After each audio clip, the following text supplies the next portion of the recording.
우리 함께 사도신경으로 우리의 신앙을 고백하겠습니다. 나는 전능하신 아버지 하나님 천지의 창조주를 믿습니다. 나는 그의 유일하신 아들 우리 주 예수 그리스도를 믿습니다. 그는 성령으로 잉태되어 동정녀 마리아에게서 나시고 본디오 빌라도에게 고난을 받아 십자가에 못 박혀 죽으시고 장사된 지 사흘 만에 죽은 자 가운데서 다시 살아나셨으며 하늘에 오르시어 전능하신 아버지 하나님 우편에 앉아 계시다가 거기로부터 살아있는 자와 죽은 자를 심판하러 오십니다. 나는 성령을 믿으며 거룩한 공교회와 성도의 교제와 죄를 용서받는 것과 몸의 부활과 영생을 믿습니다. 아멘. 찬송가 433장 찬양 드리겠습니다.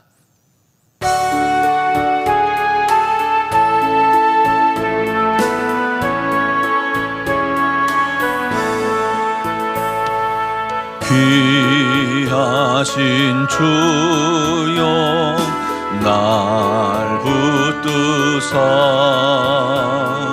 주께로 날마다 더 가까이 저 하늘 나라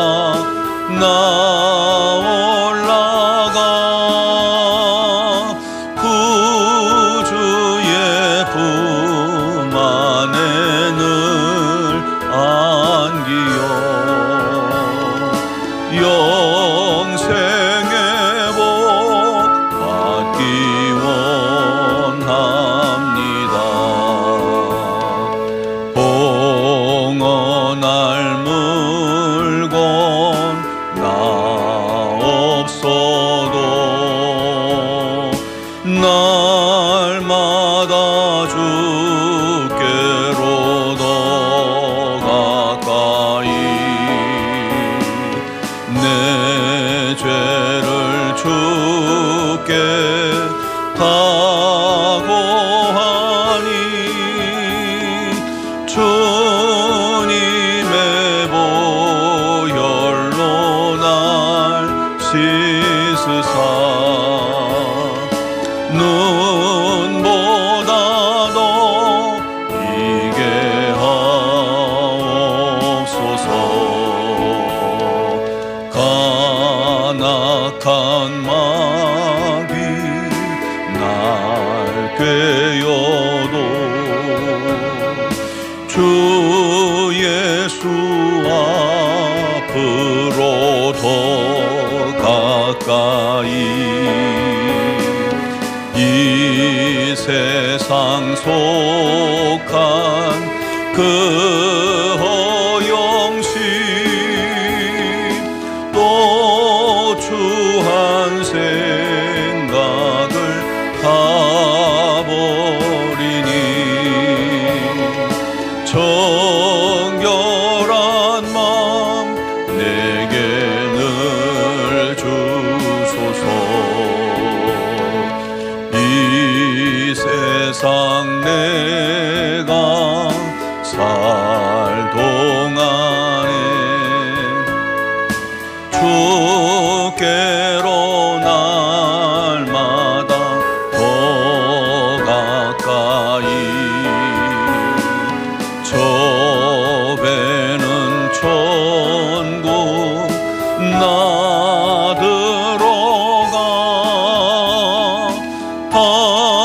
한없는 복락을 다 얻도록 풍성하는 대를 주옵소서.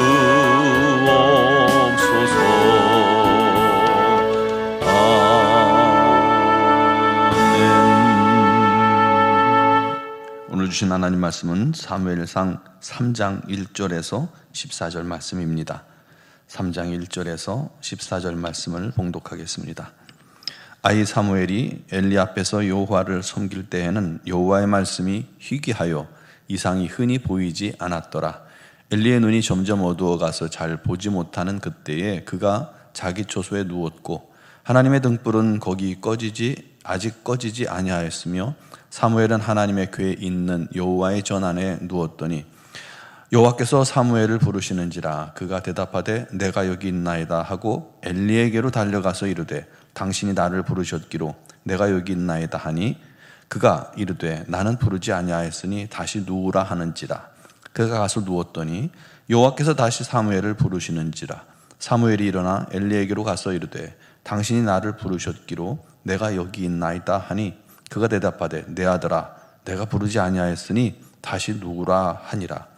사무엘이 아직 여호와를 알지 못하고 여호와의 말씀도 아직 그에게 나타나지 아니한 때라.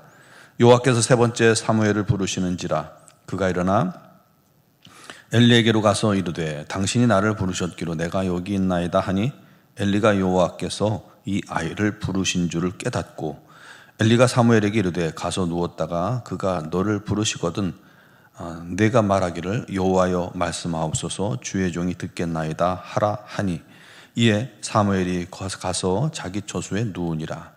여호와께서 임하여 서서 전과 같이 사무엘아 사무엘아 부르시는지라. 사무엘이 이르되 말씀하옵소서 주의 종이 듣겠나이다 하니 여호와께서 사무엘에게 이르시되 보라 내가 이스라엘 중에 한 일을 행하리니 그것을 듣는 자마다 두 귀가 울리리라. 내가 엘리의 집에 대하여 말한 것을 처음부터 끝까지 그날에 그에게 다 이루리라. 내가 그의 집을 영원토록 심판하겠다고 그에게 말한 것은 그가 아는 죄악 때문이니 이는 그가 자기의 아들들이 저주를 자청하되 금하지 아니하였음이니라. 그러므로 내가 엘리의 집에 대하여 맹세하기를 엘리 집의 죄악은 제물로나 예물로나 영원히 속죄함을 받지 못하리라 하였노라 하셨더라. 아멘.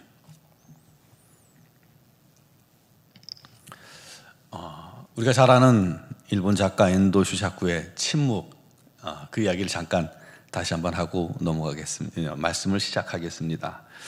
일본의 이제 기독교 천주교가 들어가서 극심한 박해를 당할 때 많은 성도들이 순교를 당한 역사를 주제로 쓴 소설이었죠.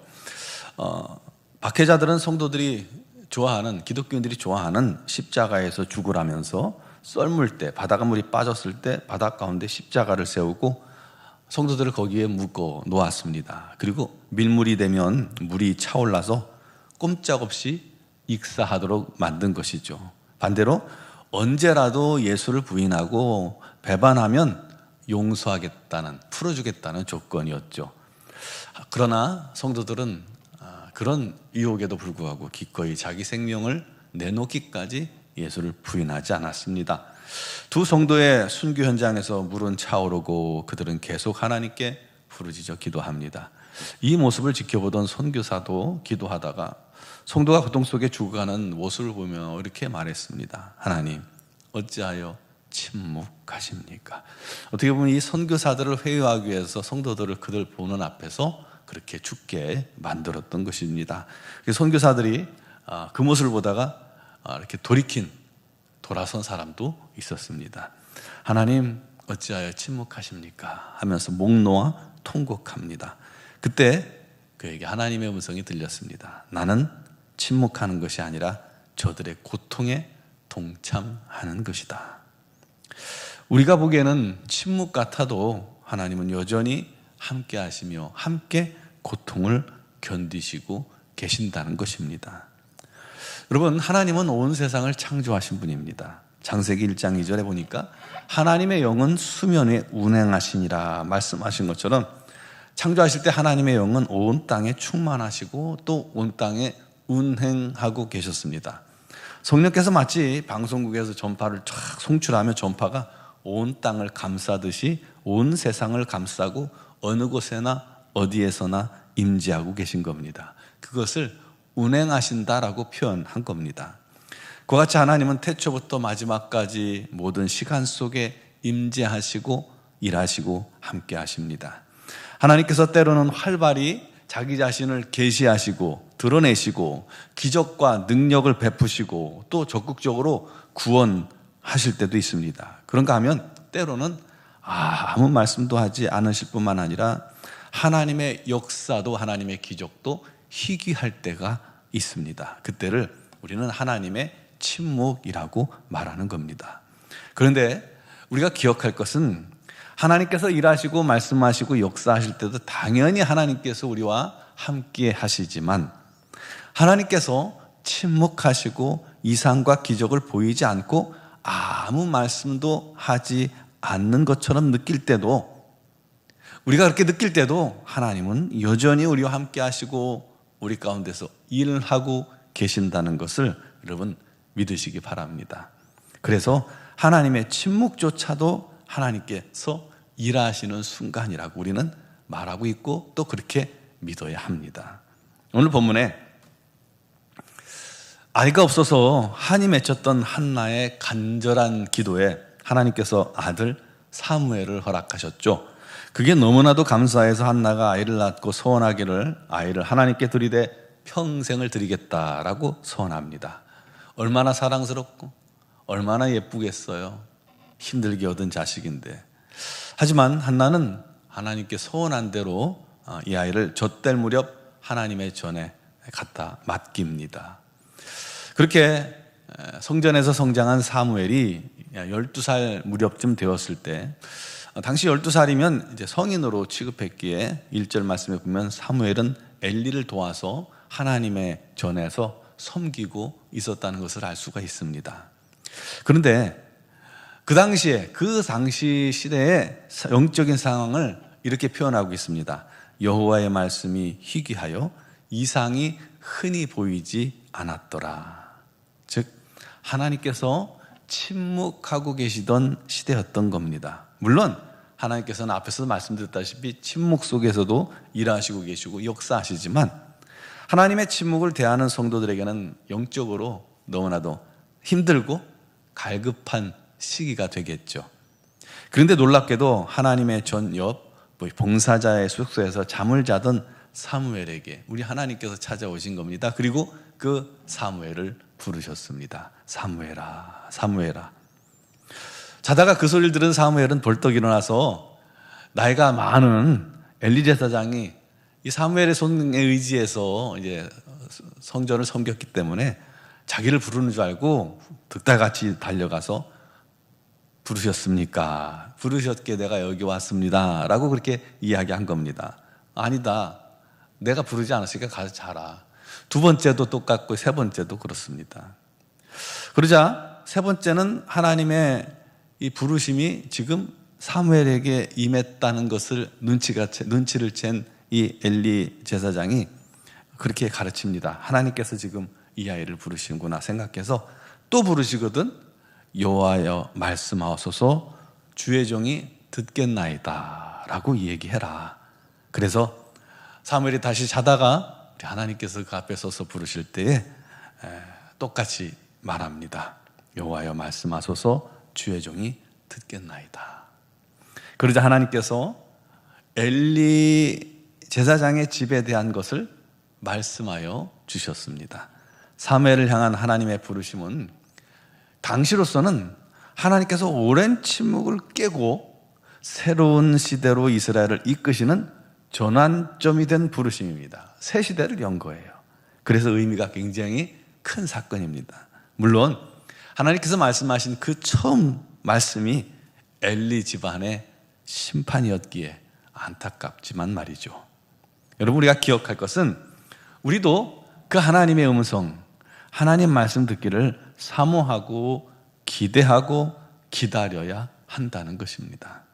기대도 하지 않고 기다리지 않는 사람은 하나님께서 곁에서 말씀하셔도 들을 수가 없기 때문입니다. 여러분, 우리 하나님의 음성은 기다리는 자가 듣는 것입니다. 항상 사무엘처럼 그렇게 사모하며 기다리시기 바랍니다. 하나님 말씀하소서 종이 듣겠나이다. 우리가 기도하다가 우리 하나님께서 내게 말씀하신다고 느껴지거든 항상 그렇게 말씀하세요. 하나님 말씀하소서 종이 듣겠나이다. 그리고 기도를 멈추고 잠잠히 우리 하나님의 음성을 기다리시길 바랍니다. 그렇게 주의 음성을 사모해야 합니다. 그때 우리 하나님께서 우리에게 말씀하십니다. 이렇게 음성을 통해서 말씀하시는 것은 흔치 않아요. 주로 우리 마음속에 말씀하십니다. 또는 말씀을 통해서 말씀하시고요, 묵상을 통해서 말씀하십니다. 또는 환경을 통해서도 말씀하시고 또 음성을 통해서도 말씀하실 때가 있습니다. 말씀하시는 이유가 뭐예요? 사랑하시기 때문입니다. 하나님은 우리와 그와 같이 소통하며 교제하기를 원하시고 우리를 통해서 그렇게 하나님의 뜻을 정확하게 이루어가기를 원하시기 때문입니다. 그를 통해서 하나님과 성도가 더욱더 친밀히 교제하며 동행하기도 기뻐하시는 것이죠. 지금 우리가 살고 있는 이 세상도 우리의 신앙적인 그런 모습도 보면 하나님의 이적이, 하나님의 역사가, 성령의 능력이 예전에 비해 우리가 한참 성령 충만한 교회, 우리 한국교회 시절에 비하면 희귀할 때입니다. 하지만 여전히 우리 하나님께서 저와 여러분과 함께 하신 것은 조금도 틀림이 없습니다. 여전히 말씀하십니다. 설교를 통해, 말씀을 통해, 여러분 영적 감각을 통해 끊임없이 말씀하신 것을 기억하시고 항상 깨어서 주의 음성에 귀 기울이며 말씀에 순종하기를 결단하고 주님을 찾고 또 찾는 우리 하나님의 사람들이 되길 바랍니다. 그래서 말씀하시면 어떤 대가를 치르더라도 내가 순종하겠습니다 하는 마음으로 주의 음성을 기다리며 주님의 뜻대로 행하는 우리 모든 성도들이 되기를 주님의 이름으로 축원합니다. 기도드리겠습니다. 사랑하시는 아버지, 우리 하나님을 간절히 사모하며 또 사모하며 기다리며 또 기대합니다.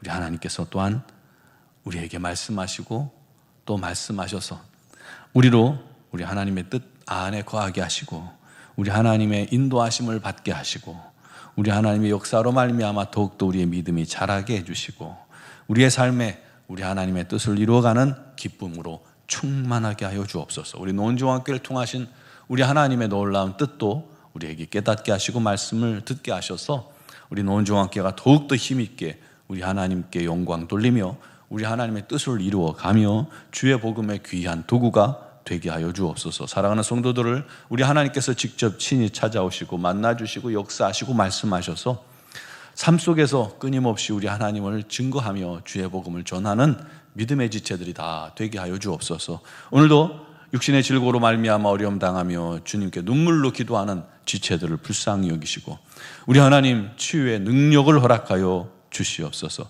강하고 담대하여 우리 하나님을 의지하는 자에게 주님께서 함께 하셔서 강하고 능력으로, 강한 능력으로 그들을 깨끗게 하시고 온전케 하여 주옵소서. 직장의 문제, 사업의 문제, 또 자녀의 문제, 부모님의 문제, 또 경제적인 어려움, 영적인 어려움, 정신적인 어려움, 그것이 어떤 문제가 되었던 우리 하나님께 맡기오니 주님께서 사랑하는 성도들에게 크신 능력으로 함께 하시고 은혜를 베풀어 주셔서 감사가 끊이지 않게 하여 주시고 우리 하나님의 참 증인들로 세워지게 하여 주옵소서.